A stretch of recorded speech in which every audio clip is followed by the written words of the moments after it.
जय श्री राम। प्रिय भक्तों, एक दो महीने पहले हमने एक वीडियो डाली थी कि कोई भी समस्या हो ब्रह्म मुहूर्त में इस एक शब्द को बोल दो तो आपको फिर किसी भी पंडित, बाबा, ज्योतिषी या मंदिर मस्जिद के चक्कर लगाने की ज़रूरत नहीं है। और ये बिल्कुल 100% सच है।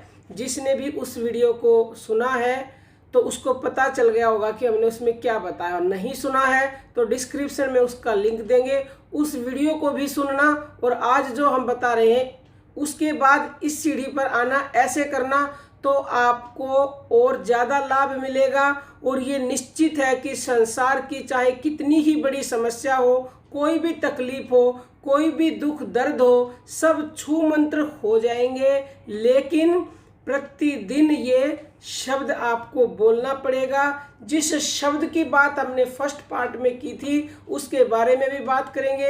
और ब्रह्म मुहूर्त में ही क्यों करना है थोड़ा शॉर्ट में हम बता देते हैं, क्योंकि कई नए साधक प्रतिदिन जुड़ते रहते हैं। सबसे पहले ये समझ लीजिए, वैसे तो आप कर तो दिन में भी सकते हो, लाभ आपको एनी टाइम करोगे, किसी भी समय करोगे तब भी मिलेगा, लेकिन थोड़ा कम या ज़्यादा हो जाता है। फिर ब्रह्म मुहूर्त में करेंगे तो विशेष लाभ मिलेगा, क्योंकि ब्रह्म मुहूर्त का मतलब ही होता है कि परमात्मा का विशेष समय।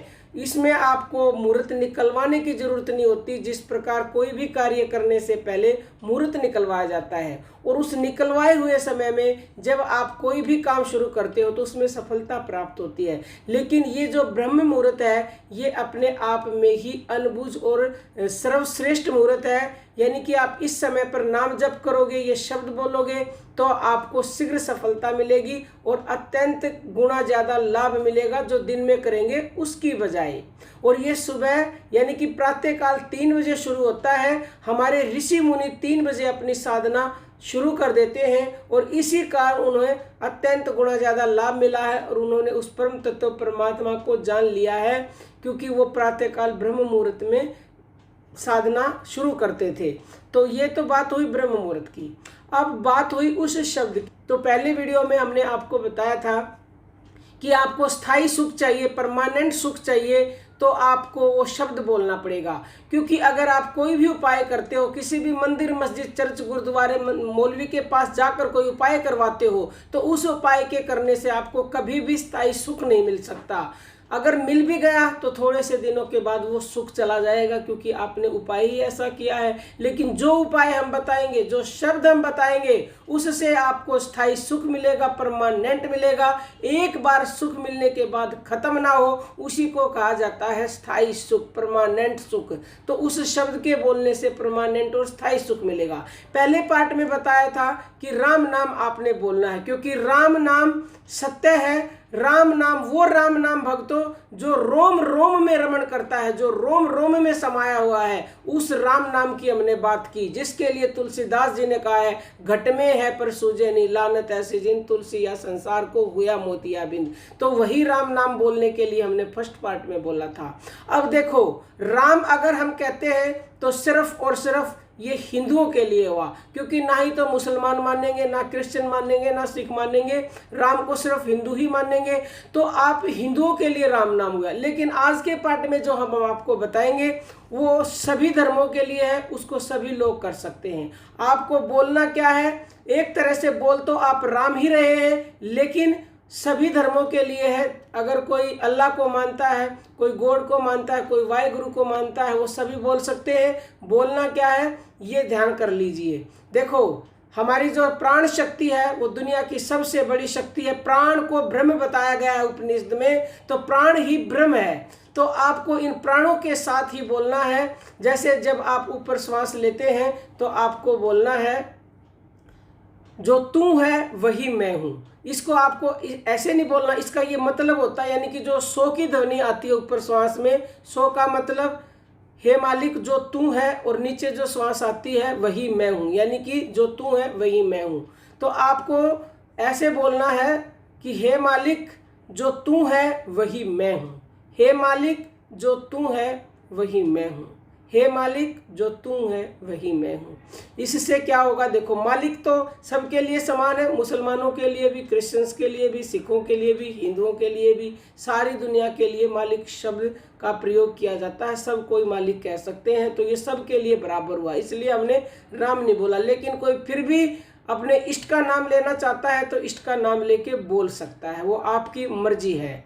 ऐसा बोलने से क्या होगा कि आप उस परम तत्व परमात्मा को कह रहे हैं कि हे मालिक जो तू है वही मैं हूँ, और वास्तव में हम सब जीवात्मा उस परमात्मा का ही अंश हैं, लेकिन हम भूले हुए हैं कि हम उस सर्वशक्तिशाली परमात्मा का अंश हैं। ये कह के आप एक तरह से याद कर रहे हैं, परमात्मा से जुड़ रहे हैं। ये कहते कहते एक दिन ऐसा आएगा कि आप उस परमात्मा में ही मिल जाएंगे, यानी आत्मा और परमात्मा जो तू है वही मैं हूँ, आप एक हो जाएंगे। आप जब ऐसा बोले तो अपना पूरा ध्यान अपनी सांसों के ऊपर रखें, या फिर ऊपर जाती सांस में ऐसे बोले, हे मालिक जो तू है नीचे आती में वही मैं हूँ। या फिर एक साथ वाक्य बोल दें और सांस अपनी आती जाती श्वासों के ऊपर अपने के ध्यान को पूरा रखें। तो ऐसा आप ब्रह्म मुहूर्त में उठ करके 24 मिनट प्रतिदिन बोलें। 24 मिनट मतलब एक घड़ी का विशेष विशेष विशेष महत्व है। अगर कोई साधक प्रतिदिन 24 मिनट कर लेगा तो हम ये लिख कर दे सकते हैं कि पहले दिन से ही उसको इसका असर देखने को मिलेगा। असर देखने को क्या मिलेगा, सबसे पहले आप उस परमात्मा से अपने आप को जुड़ा हुआ महसूस करोगे।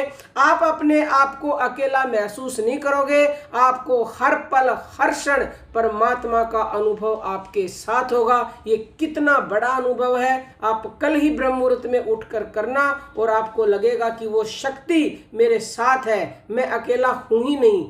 तो आप जब अकेले नहीं होगे तो आपके सारे काम बनेंगे, सफलता मिलेगी, आपके दुख दूर होंगे, आपके दर्द मिटेंगे, तकलीफें भागेंगी। आपको फिर किसी भी पंडित, मस्जिद, चर्च, गुरुद्वारा या मौलवी के पास चक्कर लगाने की जरूरत पड़ेगी नहीं। लेकिन खाली कहने मात्र से कुछ नहीं होगा, निरंतरता का बहुत अधिक महत्व है। एक दिन करने से इतना ही लाभ होगा कि एक दिन आप सुख शांति से बिता पाएंगे पूरे दिन। लेकिन निरंतर सुख शांति चाहिए तो प्रतिदिन करना पड़ेगा। प्रतिदिन करेंगे तब आप स्थायी सुख की ओर जाएंगे, और वो सुख मिलेगा जिसकी कभी आपने स्वप्न में भी कल्पना नहीं की होगी, क्योंकि भगवान नाम के बिना आपको स्वप्न में भी सुख मिल नहीं सकता। वास्तव जिंदगी में कहाँ आस लगाए बैठे हो। तो प्रिय भक्तों, कहने को तो मैं ये सत्संग इतना लंबा सुना सकती हूँ क्योंकि उस असीम की कृपा से, तो आप, लेकिन वीडियो लंबी हो जाएगी, आप थोड़े कहे को ज़्यादा समझना, और जो हमने कहा है वैसे करना जरूर, क्योंकि करोगे जब ही लाभ होगा, बिना करे कुछ भी नहीं होगा। अब हम अपनी वाणी को विराम देते हैं। जय श्री राम प्रिय भक्तों।